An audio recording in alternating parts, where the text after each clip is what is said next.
صحیح بخاری حدیث نمبر 31۔ ابو ذر ایک جوڑا پہنے ہوئے تھے اور ان کا غلام بھی جوڑا پہنے ہوئے تھا۔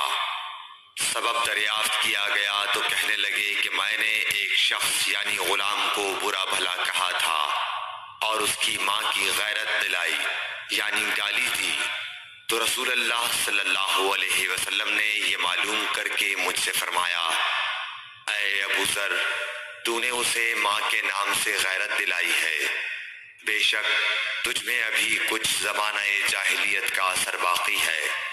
یاد رکھو ماتحت لوگ تمہارے بھائی ہیں، اللہ نے اپنی کسی مصلحت کی بنا پر انہیں تمہارے قبضے میں دے رکھا ہے، تو جس کے ماتحت اس کا کوئی بھائی ہو تو اس کو بھی وہی کھلائے جو آپ کھاتا ہے، اور وہ کپڑا اسے پہنائے جو آپ پہنتا ہے، اور ان کو اتنے کام کی تکلیف نہ دو کہ ان کے لیے مشکل ہو جائے، اور اگر کوئی سخت کام ڈالو تو تم خود بھی ان کی مدد کرو۔ صحیح بخاری حدیث نمبر 32۔ جب سورہ انعام کی یہ آیت اتری، جو لوگ ایمان لائے اور انہوں نے اپنے ایمان میں گناہوں کی آمیزش نہیں کی، تو آپ صلی اللہ علیہ وسلم کے اصحاب نے کہا، یا رسول اللہ، یہ تو بہت ہی مشکل ہے، ہم میں کون ایسا ہے جس نے گناہ نہیں کیا؟ تب اللہ پاک نے سورہ لقمان کی یہ آیت اتاری کہ بے شک شرک بڑا ظلم ہے۔ صحیح بخاری حدیث نمبر 33۔ رسول اللہ صلی اللہ علیہ وآلہ وسلم نے فرمایا، منافق کی علامتیں 3 ہیں، جب بات کرے جھوٹ بولے، جب وعدہ کرے اس کے خلاف کرے، اور جب اس کو امین بنایا جائے تو خیانت کرے۔ صحیح بخاری حدیث نمبر 34۔ رسول اللہ صلی اللہ علیہ وسلم نے فرمایا کہ 4 عادتیں جس کسی میں ہوں تو وہ خالص منافق ہے، اور جس کسی میں ان 4 میں سے ایک عادت ہو تو وہ بھی نفاق ہی ہے جب تک اسے نہ چھوڑ دے۔ وہ یہ ہیں، جب اسے امین بنایا جائے تو امانت میں خیانت کرے، اور بات کرتے وقت جھوٹ بولے، اور جب کسی سے عہد کرے تو اسے پورا نہ کرے، اور جب کسی سے لڑے تو گالیوں پر اتر آئے۔ صحیح بخاری حدیث نمبر 35۔ رسول اللہ صلی اللہ علیہ وسلم نے فرمایا، جو شخص شب قدر ایمان کے ساتھ محض ثواب آخرت کے لیے ذکر و عبادت میں گزارے، اس کے گزشتہ گناہ بخش دیے جاتے ہیں۔ صحیح بخاری حدیث نمبر 36۔ رسول اللہ صلی اللہ علیہ وسلم نے فرمایا، جو شخص اللہ کی راہ میں جہاد کے لیے نکلا، اللہ اس کا ضامن ہو گیا۔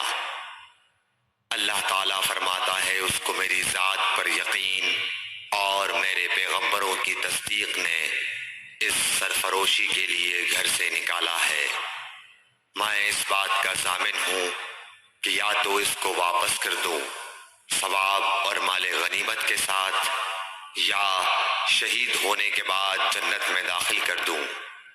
رسول اللہ صلی اللہ علیہ وسلم نے فرمایا، اور اگر میں اپنی امت پر اس کام کو دشوار نہ سمجھتا تو لشکر کا ساتھ نہ چھوڑتا، اور میری خواہش ہے کہ اللہ کی راہ میں مارا جاؤں، پھر زندہ کیا جاؤں، پھر مارا جاؤں، پھر زندہ کیا جاؤں، پھر مارا جاؤں۔ صحیح بخاری حدیث نمبر 37۔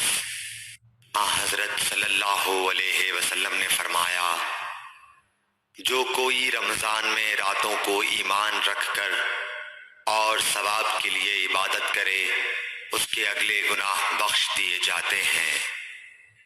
صحیح بخاری حدیث نمبر 38۔ حضرت صلی اللہ علیہ وسلم نے فرمایا، جس نے رمضان کے روزے ایمان اور خالص نیت کے ساتھ رکھے، اس کے پچھلے گناہ بخش دیے گئے۔ صحیح صحیح بخاری حدیث نمبر 39۔ حضرت صلی اللہ علیہ وسلم نے فرمایا، بے شک دین آسان ہے، اور جو شخص دین میں سختی اختیار کرے گا تو دین اس پر غالب آ جائے گا اور اس کی سختی نہ چل سکے گی۔ بس اس لیے اپنے عمل میں پختگی اختیار کرو اور جہاں تک ممکن ہو میانہ روی برتو، اور خوش ہو جاؤ کہ اس طرز عمل سے تم کو دارین کے فوائد حاصل ہوں گے، اور صبح اور دوپہر اور شام اور کسی قدر رات میں عبادت سے مدد حاصل کرو۔ نماز 5 وقتہ بھی مراد ہو سکتی ہے کہ پابندی سے ادا کرو۔ صحیح بخاری حدیث نمبر 40۔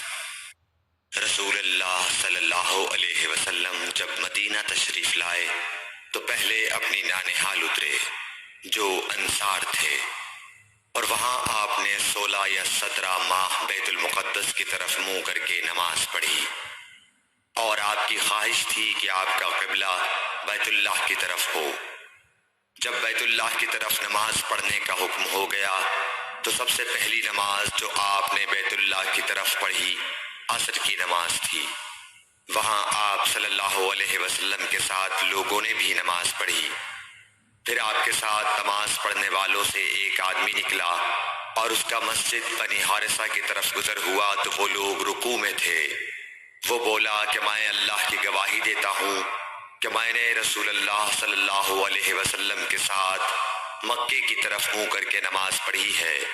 یہ سن کر وہ لوگ اسی حال میں بیت اللہ کی طرف گھوم گئے، اور جب رسول اللہ صلی اللہ علیہ وسلم بیت المقدس کی طرف منہ کر کے نماز پڑھا کرتے تھے، یہودی اور عیسائی خوش ہوتے تھے، مگر جب آپ نے بیت اللہ کی طرف منہ پھیر لیا تو انہیں یہ امر ناگوار ہوا۔ زہیر ایک راوی کہتے ہیں کہ ہم سے ابو اسحاق نے برا سے یہ حدیث بھی نقل کی ہے کہ قبلہ کی تبدیلی سے پہلے کچھ مسلمان انتقال کر چکے تھے، تو ہمیں یہ معلوم نہ ہو سکا کہ ان کی نمازوں کے بارے میں کیا کہیں۔ تب اللہ نے یہ آیت نازل کی، وَمَا كَانَ اللَّهُ لِيُضِيعَ إِيمَانَكُمْ، سورہ بقرہ آیت number 143۔ Thanks for watching. Don't forget to like, comment, share and subscribe to